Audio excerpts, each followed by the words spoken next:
കിഷ്കിന്ധ കാണ്ഡം ബാഹുൽ രമേശ് രചിച്ച് ദിൻജിത്ത് അയ്യത്താൻ സംവിധാനം ചെയ്ത് ആസിഫ് അലി, വിജയരാഘവൻ, അപർണ ബാലമുരളി, ജഗദീഷ് തുടങ്ങിയവർ അഭിനയിച്ച ഈ മലയാളം മിസ്റ്ററി ത്രില്ലർ സിനിമയെ കുറിച്ചാണ് ഇന്ന്.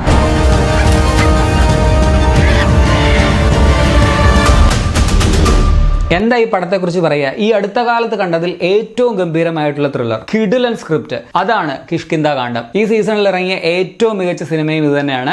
എനിക്ക് ഭയങ്കരമായിട്ട് ഇഷ്ടപ്പെട്ടു. ടെയിൽ ഓഫ് 3 wise monkeys എന്നാണ് ഈ പടത്തിന്റെ ടാഗ് ലൈൻ. അതുപോലെ തന്നെ 2 ബുദ്ധിമാന്മാരായിട്ടുള്ള കുരങ്ങന്മാരുടെ കൂടെ മറ്റൊരു കുരങ്ങൻ ചേരുന്നതാണ് ഈ പടത്തിന്റെ കഥയെന്ന് വേണമെങ്കിൽ പറയാം. ഇതൊരു ലൂപ്പാണ് കേട്ടോ. ആക്ച്വലി നമ്മൾ ആ ഒരു ലൂപ്പിൽ അകപ്പെട്ടു പോവുകയാണ്. അത് എന്താണ്, എങ്ങനെയാണെന്നുള്ളത് നിങ്ങൾ ഈ പടം കണ്ടു കഴിയുമ്പോൾ നിങ്ങൾക്ക് മനസ്സിലാകും. ഒരു ഗ്രിപ്പിംഗ് സീറ്റ് എഡ്ജ് ത്രില്ലർ.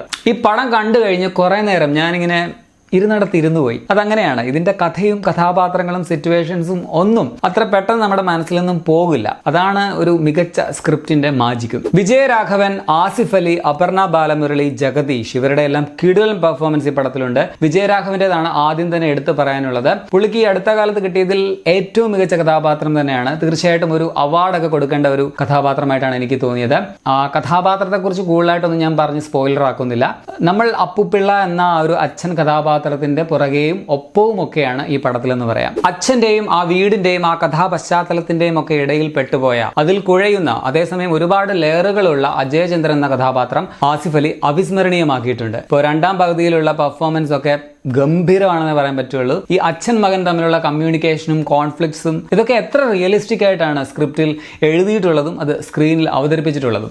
അന്യായം. അപർണ എന്ന കഥാപാത്രത്തിൽ അപർണ ബാലമുരളി നമ്മൾ പ്രേക്ഷകർ ചിന്തിക്കുന്നത് എങ്ങനെയാണോ അതുപോലെ ചിന്തിച്ച് പ്രവർത്തിക്കുന്ന ഒരു കഥാപാത്രമാണ്. അപർണ അത് ഗംഭീരമാക്കി ചെയ്തു വെച്ചിട്ടുണ്ട്. അതുപോലെ തന്നെ ജഗദീഷ് അവതരിപ്പിക്കുന്ന സുമദത്തൻ എന്ന കഥാപാത്രമാണ് വളരെ ഇൻട്രസ്റ്റിംഗ് ആയിട്ടുള്ള, ഡിഫറെന്റ് ആയിട്ടുള്ള ചിത്രത്തിലെ മറ്റൊരു വേഷം എന്ന് പറയാം. ആസ് യൂഷ്വൽ നല്ല കിടുവായിട്ട് ജഗദീഷ് ആ കഥാപാത്രം ചെയ്തു വെച്ചിട്ടുണ്ട്. അശോകൻ, നിഴൽകൾ രവി, ഷെബിൻ ബെൻസൺ, നിഷാൻ തുടങ്ങിയവരാണ് മറ്റ് പ്രധാന വേഷങ്ങളിൽ വരുന്നത്. കുറെ നാളുകൾക്ക് ശേഷമാണ് നിഷാനെ സ്ക്രീനിൽ കാണുന്നത്. മലയാള ഭാഷ കൈകാര്യം ചെയ്യുന്ന ബുദ്ധിമുട്ട് ഇപ്പോഴും ഉണ്ടാവാം. സോ ഡയലോഗ് ഡെലിവറി ഒക്കെ ചിലയിടങ്ങളിൽ കുറച്ച് പ്രശ്നമായിട്ട് തോന്നി. ഡബ്ബിംഗ് ആർട്ടിസ്റ്റ് കുറച്ച് കഷ്ടപ്പെടുന്ന പോലെയൊക്കെ എനിക്ക് ഫീൽ ചെയ്തായിരുന്നു. പിന്നെ പ്രവീണയായിട്ട് വന്ന നടി, പുള്ളിക്കാരുടെ പേരറിയില്ല, അതുപോലെ തന്നെ ബാലതാരം, ഇവരുടെ 2 പേരുടെയും പേരുകൾ കൂടി പ്രത്യേകം പരാമർശിക്കേണ്ടതുണ്ട്. ഈ ചിത്രത്തിന്റെ രചന നിർവഹിച്ചിരിക്കുന്നതും അതുപോലെ ക്യാമറ കൈകാര്യം ചെയ്തിരിക്കുന്നതും ഒരാൾ തന്നെയാണ്, ബാഹുൽ രമേശ്. 2 മേഖലയും ഗംഭീരമായിട്ട് തന്നെ അദ്ദേഹം ചെയ്തു വെച്ചിട്ടുണ്ട്. ഇതുപോലെ ഒരു ക്ലാസിക് സ്ക്രിപ്റ്റും അതിന് ഇത്രയും നല്ല ദൃശ്യഭാഷയും കൊടുത്തതിന് ബാഹുൽ രമേശിനെ കൈയടിച്ച് തന്നെ അഭിനന്ദിക്കണം. ഈ കഥ എഴുതിയ ആളാകുമ്പോൾ അതെങ്ങനെ വിഷ്വലൈസ് ചെയ്യാം എന്നുള്ളൊരു ധാരണ കൃത്യമായിട്ട് അദ്ദേഹത്തിന് ഉണ്ടായിരിക്കുമല്ലോ. സോ ഈ ക്യാമറമാൻ റൈറ്റർ കോംബോ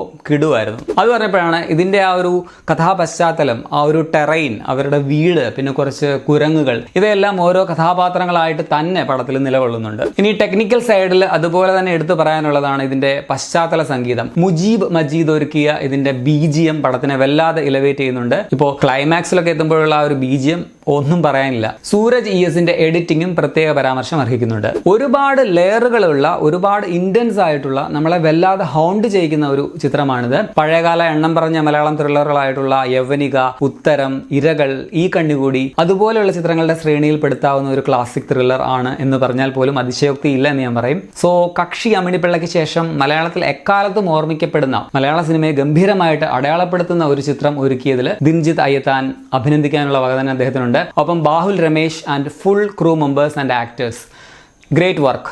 ആകെ മൊത്തം ടോട്ടലിൽ ഒരു അതിഗംഭീര സിനിമ, മസ്റ്റ് വാച്ച് എന്ന് ഞാൻ പറയും. ഞാൻ ഇത്രയധികം സൂപ്പർലേറ്റീവ്സ് ഈ അടുത്ത കാലത്ത് ഒരു സിനിമയ്ക്ക് വേണ്ടി ഉപയോഗിച്ചിട്ടില്ല. അത്രയ്ക്ക് കിടുവായതുകൊണ്ടും അത്രയ്ക്ക് പടം ഇഷ്ടപ്പെട്ടതുകൊണ്ടാണ് കേട്ടോ. ഇത് തള്ളൊന്നുമല്ല, ശരിക്കും ഉള്ളിൽ നിന്ന് ഫീൽ ചെയ്ത് പറയുന്നത് തന്നെയാണ്. എനിക്കാരും പടം പ്രൊമോട്ട് ചെയ്യാൻ വേണ്ടി പൈസ തന്നിട്ടില്ല കേട്ടോ, അതും ഓർമ്മിപ്പിക്കട്ടെ. ചിലർ ഞാൻ ഗോളം എന്ന സിനിമയെ വല്ലാതെ പ്രൊമോട്ട് ചെയ്യുന്നൊക്കെ പറഞ്ഞ് കമന്റ് ഇടുന്നുണ്ട്. വെറുതെയാണ്. എനിക്ക് ഗോളത്തിന്റെ പ്രൊഡ്യൂസേഴ്സ്, ഒരു സിനിമയുടെ പ്രൊഡ്യൂസേഴ്സിനെ അറിയില്ല. നല്ല സിനിമകൾ കൂടുതൽ പ്രേക്ഷകരിലേക്ക് എത്തണം എന്നുള്ള ആത്മാർത്ഥമായിട്ടുള്ള ആഗ്രഹം മാത്രമാണുള്ളത്. സോ തീർച്ചയായിട്ടും ഈ ചിത്രം തിയേറ്ററിൽ കണ്ട് തന്നെ ആസ്വദിക്കുക, വിജയിപ്പിക്കുക. ആക്ച്വലി പടത്തിന് ആള് വളരെ കുറവായിട്ടാണെന്നാണ് എനിക്ക് ഫീൽ ചെയ്തിട്ടുള്ളത്. ഇതിൽ കൂടുതൽ പ്രേക്ഷകരെ ഈ സിനിമ അർഹിക്കുന്നുണ്ട്. ഇതൊരു വൻ വിജയമാകേണ്ടത് നമ്മൾ മലയാളി സിനിമാ പ്രേക്ഷകർ, സിനിമ പ്രേമികളുടെ ഒരു ആവശ്യം കൂടിയാണ്. അതുകൊണ്ടാണ് ഇത് പറയുന്നത്. അതോർത്ത് നിങ്ങൾ തിയേറ്ററിൽ തന്നെ പോയി കാണുക. കാരണം ഇതുപോലെയൊക്കെയുള്ള ജംപ്സ്, അതുപോലെയുള്ള സിനിമ വല്ലപ്പോഴും സംഭവിക്കുന്ന അത്ഭുതങ്ങളാണ്. സോ പ്ലീസ് പ്ലീസ് പ്ലീസ് ഇതിനെ നിങ്ങൾ പൊട്ടിപ്പിക്കരുത്. ദയവായിട്ട് പടം വിജയിപ്പിക്കുക. എനിക്കിതിനി അണ്ടർ റേറ്റഡ് ത്രില്ലർ എന്ന ഗണത്തിൽ പെടുത്തുന്ന കാര്യം ആലോചിക്കാനേ വയ്യ. അവധിക്കാലമാണ്. സോ എല്ലാവരും കാണുക. സോ ആക്ച്വലി ഈ ഓണത്തിന് ഇറങ്ങിയതിൽ മികവ് പറയുകയാണെങ്കിൽ number 3 Kondal, number 2 ARM, number 1 Kishkindha Kandam എന്നാണ് എൻ്റെ അഭിപ്രായം. ഓക്കെ, അപ്പോൾ ശരി.